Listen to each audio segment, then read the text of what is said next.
Clarity Times. Independent, factual, non-biased news you can rely on. Visit us at www.claritytimes.com 24/7 for news that matters to you.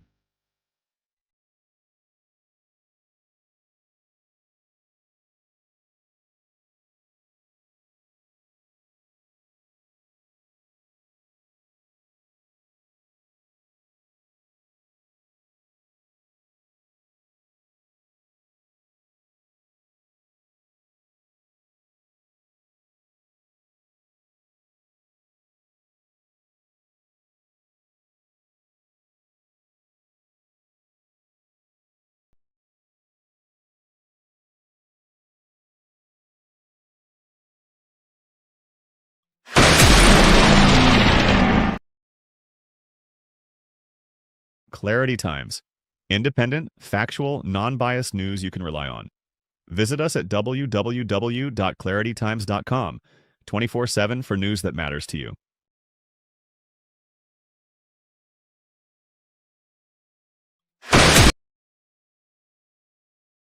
Clarity Times. Independent, factual, non-biased news you can rely on.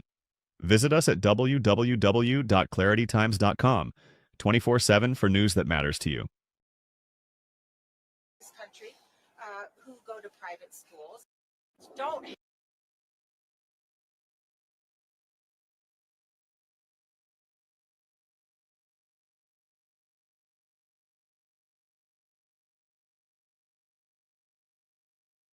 have those extra resources to fill in the gaps. So what they're doing by trying to take the funding away and close the Department of Education is really creating fewer opportunities for students across the country. We say no. And same with privatization. It's a fraction of the students in this country who go to private schools. Typically, they're already affording private schools, and it takes money away from public education.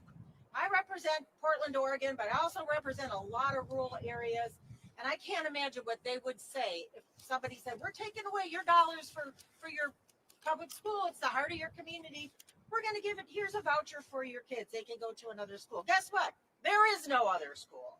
So it is a backwards way of looking at education. The public schools are here for everyone.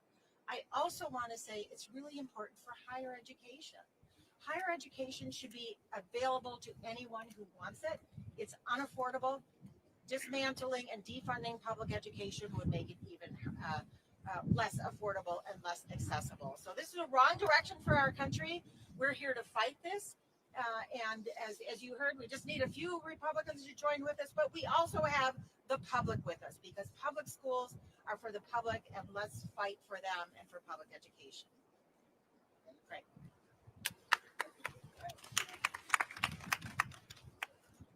When Donald Trump and Elon Musk look at Title I funding, they don't see opportunity for working class kids. They see an opportunity to enrich themselves. When Donald Trump and Elon Musk and House Republicans look at funding for public education, they see dollar signs for their private interest friends. And I don't want anybody here in the media reporting that they're trying to right-size government or shrink the size of the federal government. No, they want to redistribute the public funding to their billionaire buddies. That's what they're all about. Jeff Yass just made a $6 million donation to Governor Greg Abbott in Texas, the largest political donation in our history, specifically because he wants public education dollars from the federal government and from our state governments to quit going to public school teachers, to public school students, and to go to his friends that run private companies that capitalize on our public school dollars. That's what this is all about. It's all a grift. Look no further than the fact that after Elon Musk invested $250 million in getting Donald Trump elected, his wealth has grown by $160 billion since the election. They are taking your money. They're trying to take money out of your schools. They're trying to take money from your teachers. They think that your taxpayer dollars are all for them. And it is House Democrats, the American public, and we're calling on there just to be a couple of Republicans to grow a tiny bit of a spine so that we stop having our taxpayer dollars, our kids' dollars, your dollars stolen by people that already have ungodly amounts of money and are determined to take yours. They think that your labor is to make them rich, and they think your taxpayer dollars are to make them rich. Every time they see a school get renovated, every time they see a teacher get hired, they're asking why those dollars aren't for themselves, and we're here to stop them. Thank you all very much.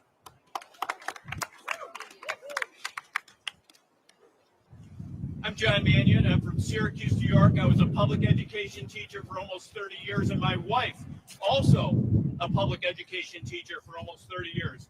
I taught AP biology, chemistry, and 15-1 living environment. My wife is a reading intervention specialist and has taught in almost every level of elementary school and works specifically with kids on gaining a level of literacy that allows them to be successful. I was also the initial chair of the New York State Standing Committee on Disabilities. I have sat at the Committee on Special Education meetings on both sides of that table. The parents of the children that require individualized services in a public school setting, they want answers. They should have answers. We demand that there be conversations to support these kids.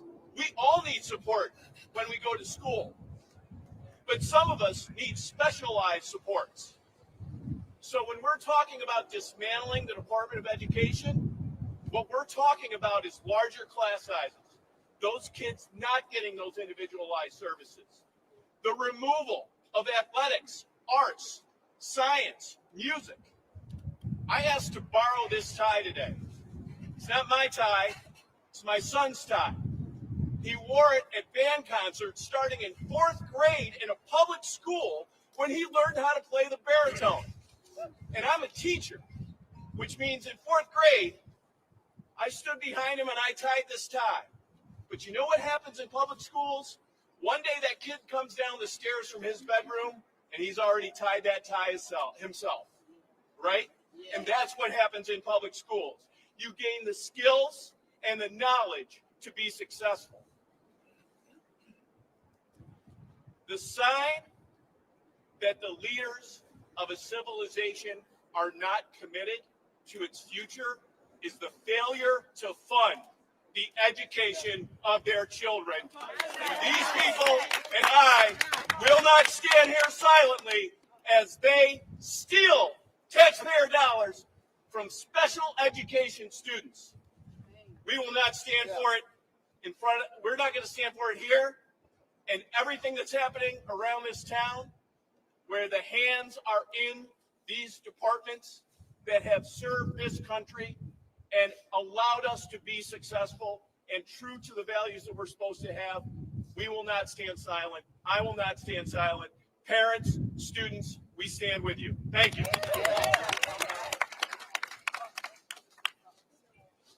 How's everybody doing? I am pissed off. I am a proud graduate of the public education system.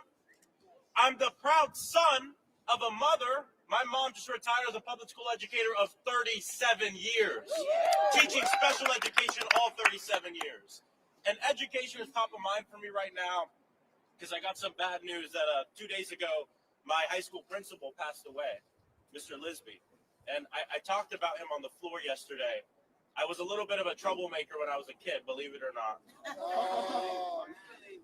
There was one day in school, I played a prank in the morning that I shouldn't have done. And it landed me in Mr. Lisby's office. Honestly, I probably should have been expelled that morning. But Mr. Lisby pulled me aside and said, Maxwell, I think your energy is misdirected. I think you can be great. I'm not going to expel you. There's consequences. I'm not going to expel you today. And I need you to focus. And that second chance that he gave me and that my teachers gave me, I think are part of the reason I'm here today as a member of Congress. And that story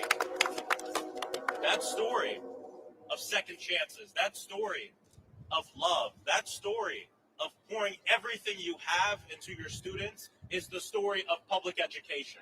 And I know, because growing up with my mom, I remember there was a point in time where my mom taught at the same school I went to. It had its blessings and curses. But I would stay up with her late nights in her classroom, watching her do her students' IEP, not getting paid more to do it. I would go with her to the store as she spent money out of her own pocket to buy things for her classrooms and her students. And she never called her students, she called her students her kids. The Department of Education is a vital resource, an element of making sure public education is equitable and accessible to every kid.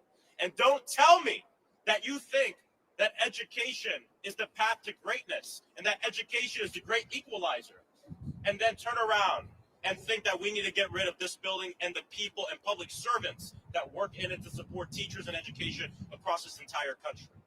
We have to ask why. Why do they want to do this? Because they want to take everything that we fought for in this government and privatize it, tear it apart, and give it to the billionaires and corporations. But we say, hell no. Not our education. Hands off our education. Because it's the reason why many of us are here today.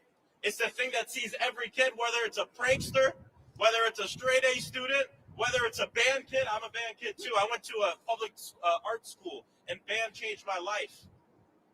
The Department of Education needs to stay. And Trump can't do shit without Congress. It's unconstitutional, it's illegal, and we're going to stand here to fight against it. So we're here in defense of our students, in defense of our teachers, in defense of families and communities that are built around public education. And we won't let Republicans do this self-fulfilling prophecy where for decades they've said that public education is a failure. And now they want to make it a failure by taking away the Department of Education and money. We're going to stand in the way, and we're not going to let them do it. Thank you.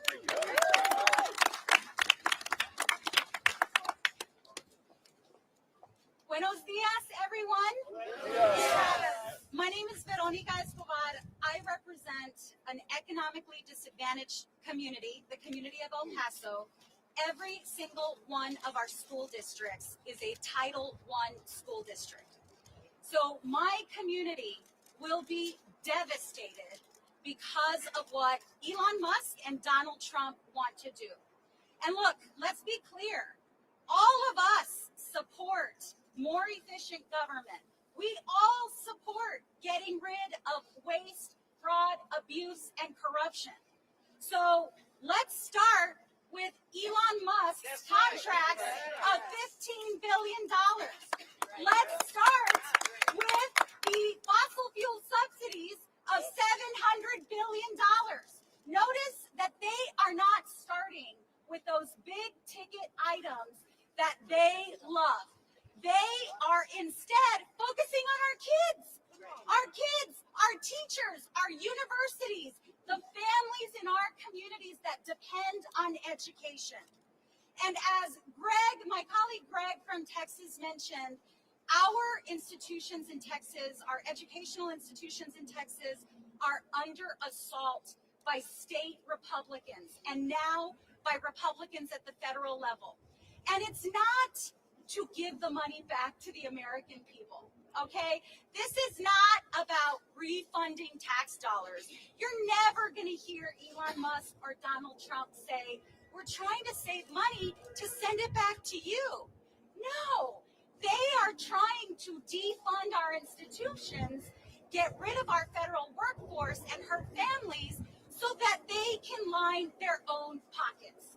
We are not going to stand for it. And to every American, we need you. We need you. Call the White House. Every American should be flooding the White House phone lines. Call Republicans in your state. Call your U.S. senators.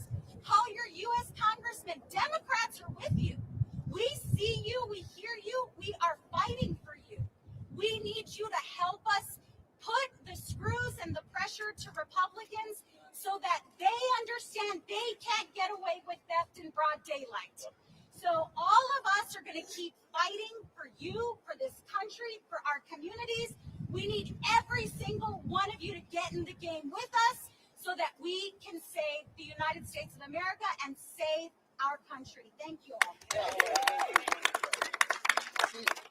All of the civil rights which the world has struggled and fought for 500 years, the right to learn is undoubtedly the most fundamental.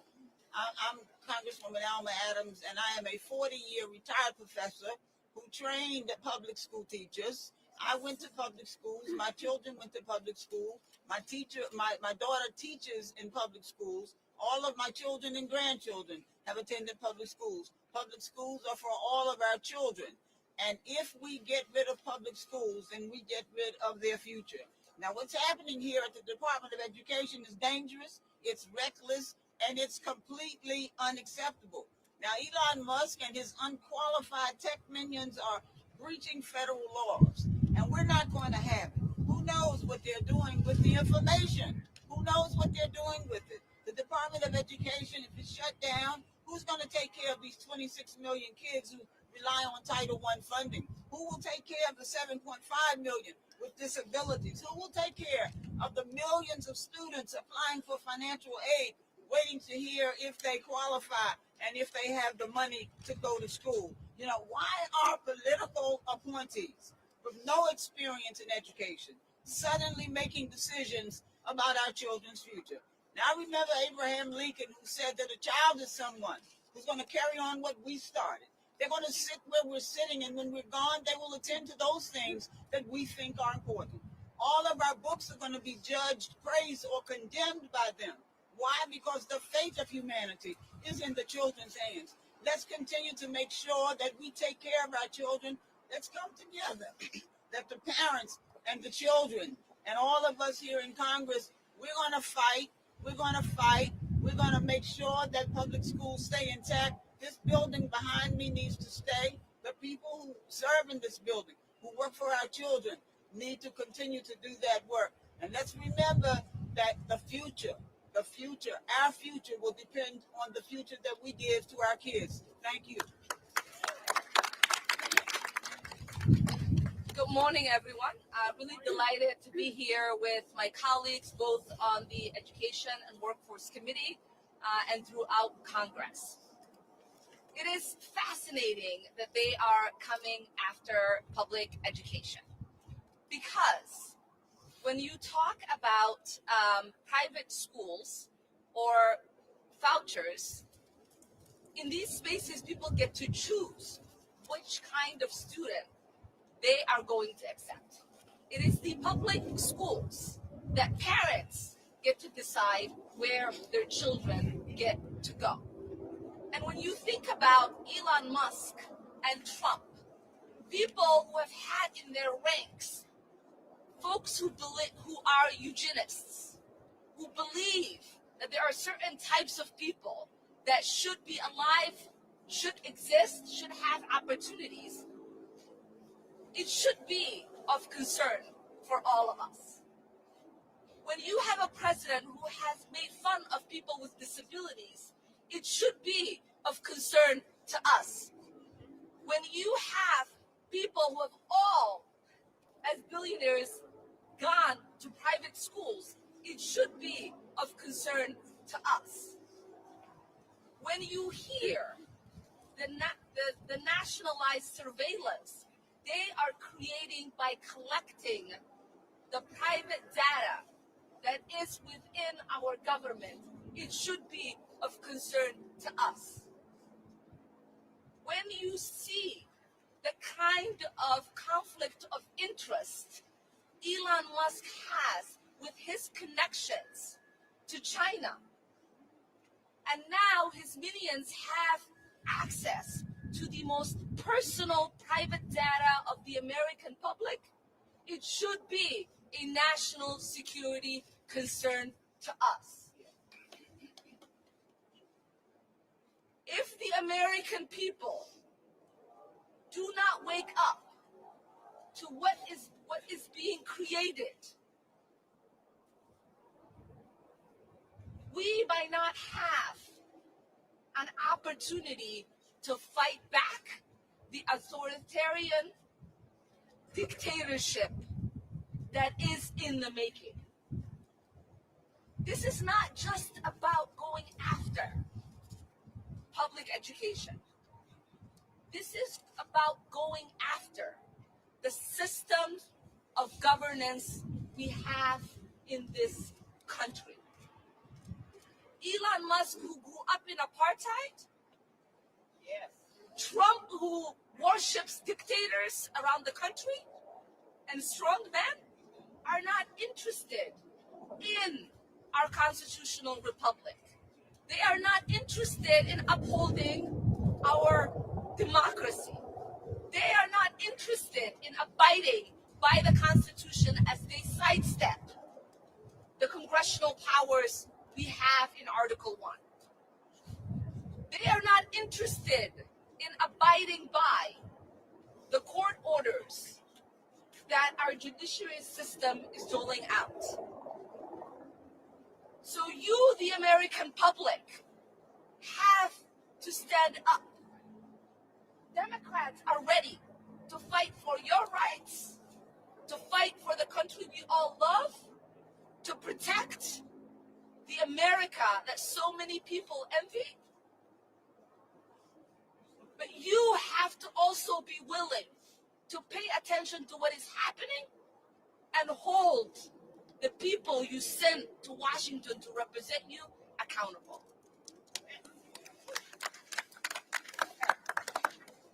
So I'm Becca Ballin. I represent the state of Vermont, and I'm here as a member of Congress. I'm here as a former teacher, and I'm here as the parent of 2 kids who are in public school right now.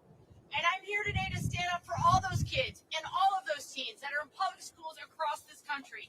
And when we stand in front of this building, I don't see the Department of Education. What I see is Little Green Street School, where my kids went to elementary school. And I see Brattleboro Union High School, where my kids attend school right now. All of us know that when we stand here, we are standing in front of your schools back home in your districts. That's what this is about. And I'm thinking about all of the students that I have had over the years. Kids from all different backgrounds who have hopes, who have dreams, and who understand in the most deep way that knowledge is power. Knowledge is opportunity. Knowledge is their ticket to a better life. And I know that parents and grandparents across this country, they want their kids and grandkids to do better than they did. How's that going to happen? It's going to happen through education. That's how it's going to happen. It is a path to a better life. It's a shot at something better. I don't care if you're in Idaho or Texas or Maryland or Maine, you deserve opportunities for your kids and your grandkids. That's why we're out here today. Follow the money, as so many of my colleagues have said. Follow the money. Who are they taken from and who are they given to? It is absolutely outrageous that they're trying to take money away from our kids to give it to billionaires. Knowledge is power, and we need to make sure we use our power to protect public education.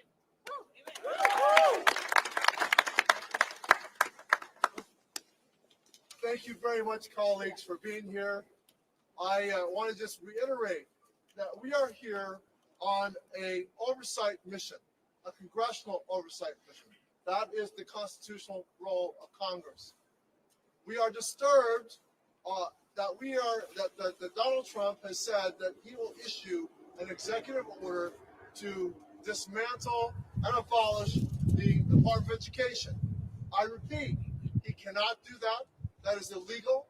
That is a usurpation of power. That is a congressional power. And I'm also disturbed that my staff has told me that Acting Secretary Denise Carter has locked the doors to the People's Department of Education. So what I invite the media and all of my colleagues to do is to walk over to those doors, and hopefully Acting Secretary Denise Carter will have the decency to reverse the decision to lock those doors. We simply want to have a conversation with her, and we have a question to ask her. Acting Secretary Denise Carter, will you stand up to a would-be king who thinks that he can dismantle the Department of Education without congressional concurrence. He must go through the U.S. Congress to take apart a department that was established in law. So colleagues, will you join me, and members of the media, will you follow us to those doors?